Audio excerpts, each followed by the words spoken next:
Hello and thanks for joining us for this Monday edition of THV 11 News at noon. I'm Jurnee Taylor and we have a lot to get into today. I know a lot of people may be at work talking about this.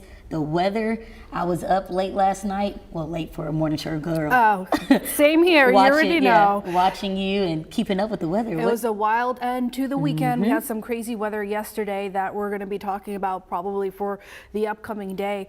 So what we are going to be talking about, I do have a little bit of some footage as well. People have been sharing with us in terms of the damage. Wow. Here's a photo over in England. Heather sent this in. This is a church, significant damage to that. Those were mainly from straight line winds. Gusts as high as 70 miles per hour were even reported. Over in Mountain View, they saw pretty large hail being reported there. You can see this is hail breaking through the roof over in the Walmart there.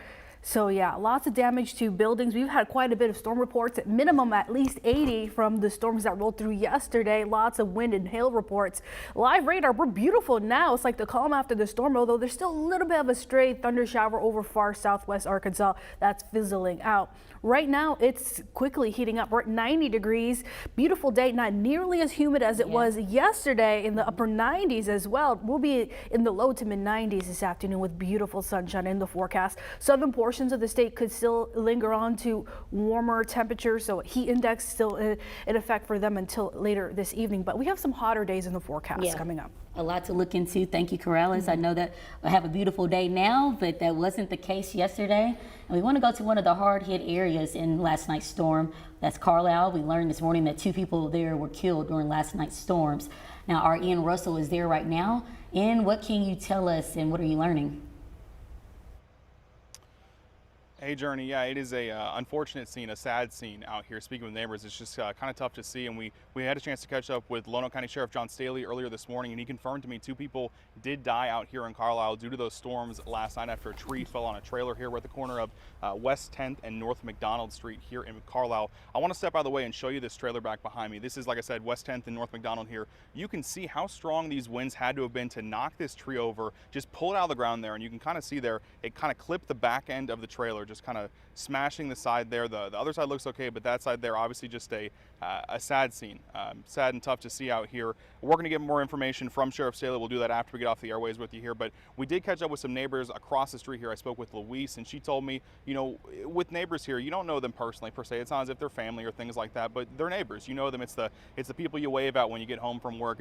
You're out doing yard work, you see them and you give them a friendly wave and say, hey, how are you? It's things like that. And she told me we kind of had that relationship as well. So tough to see for them, tough to experience this, to hear the news of that happening. So it is hard to see this. You know, it was hard for them. I asked her, you know, what was going through your mind last night? And she told me I was panicking. You know, I was in my kitchen kind of panicking as this was happening. The storm was rolling through, the winds were kind of whipping her house. And she said someone from across the street came over and even asked her for help after it happened. So, I mean, it's just it's tough to see things like this. Just talking to neighbors out here, it's not easy for them to experience things like this. But like I mentioned here, we're going to work on getting some more information out here from Lonoke County Sheriff John Staley. He said he's working to confirm some names and some information about the victims in this house.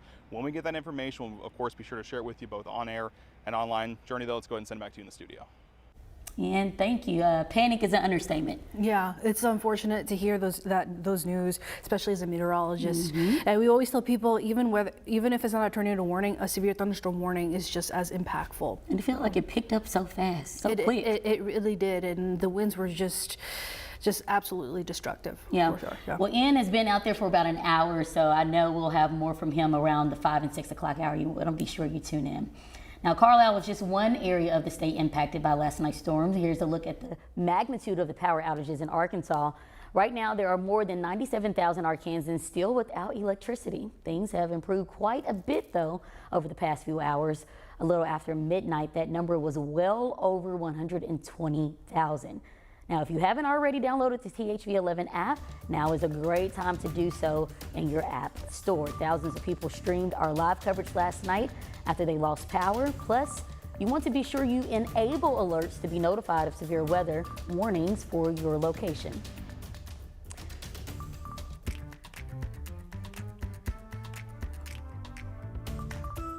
Well, new at noon, authorities in Garland County are investigating what happened hours ago when a small plane crashed into Lake Hamilton.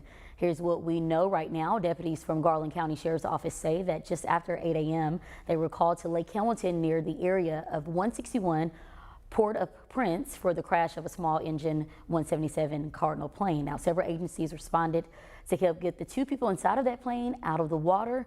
A woman was pulled out of the water and was taken to a nearby hospital for treatment, while a male passenger was also pulled out of the water, but his condition is unknown at this time. Authorities say the plane, which flew to Arkansas from Kentucky, requested permission to land due to aircraft distress.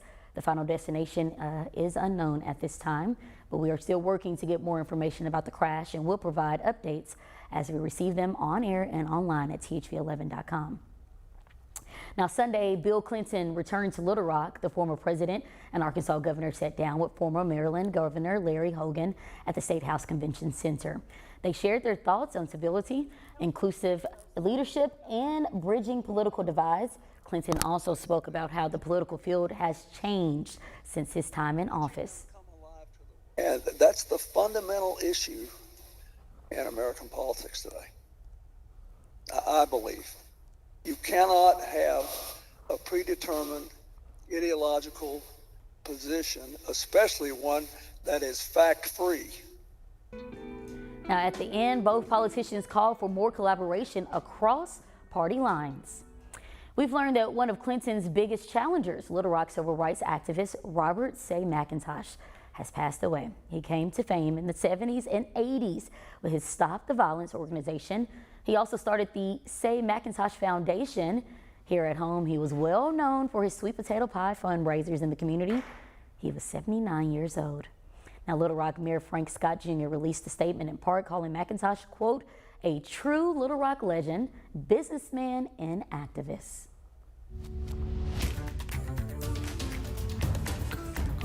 An uneasy calm has returned to Russia after a short-lived armed rebellion over the weekend shook Russian President Vladimir Putin and his government. Natalie Brand has the latest from the White House. President Biden and U.S. allies are watching very closely after mercenary troops initially fighting for Russia revolted. The leader of the group, Yevgeny Prigozhin, marched his troops within 120 miles of Moscow before both sides called a truce. Most analysts see the unrest as an unprecedented challenge to Russian President Vladimir Putin's 23-year reign. These extraordinary events not only give the appearance of weakness, but actually show real weakness by Putin. Tensions have been growing for months between Prigozhin, the leader of the Wagner group, and Russian defense officials. Prigozhin accused the Russian military of killing his men with a missile strike in Ukraine. On Saturday, Wagner troops crossed into Russia and headed toward the capital. They halted after Russia ally Belarus helped negotiate a deal. As part of the agreement, criminal charges against Prigozhin would be dropped and he would go into exile in Belarus. President Biden has been meeting with his top national security advisors. The Secretary of State calls it an unfolding story and says he believes we haven't seen the last act. John Sullivan is the former U.S. ambassador to Russia. I would think the preeminent concern of American officials today, who's in control in Moscow, and in particular, who's controlling the largest stockpile of nuclear weapons in the world. Meanwhile, Ukrainian soldiers took advantage of the chaos in Russia to go on the attack, clearing Russian trenches near the town of Bakhmut. It's part of a major counteroffensive operation aimed at driving Russian troops out of Ukraine. Natalie Brand, CBS News, Washington. Happening today, we expect to hear from one of the people in the battle for control over the Saline County Library. County Judge Matt Brumley scheduled a news conference for 1:30 this afternoon to discuss the library situation.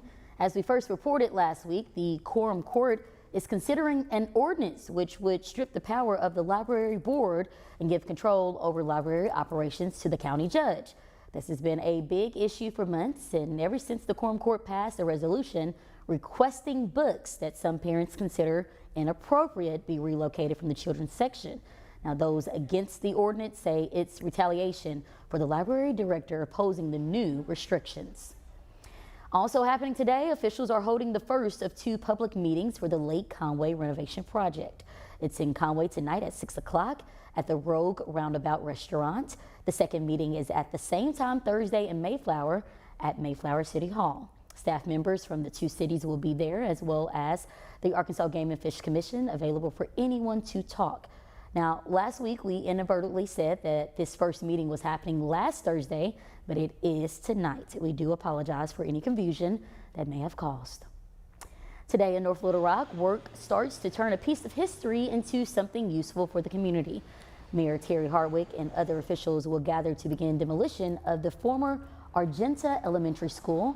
It was originally called Clendenin Elementary School and was most recently used as the North Little Rock School District's secondary alternative school.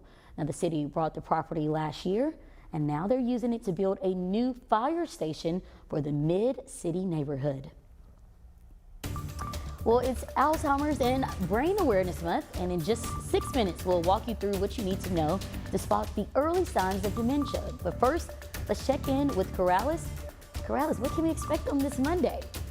Yeah, it's definitely a huge contrast compared to the wild weather that we saw yesterday. Fortunately, the forecast for the upcoming week is a lot more quiet, but things are gonna just sizzle up temperature-wise. I'll have those details just ahead.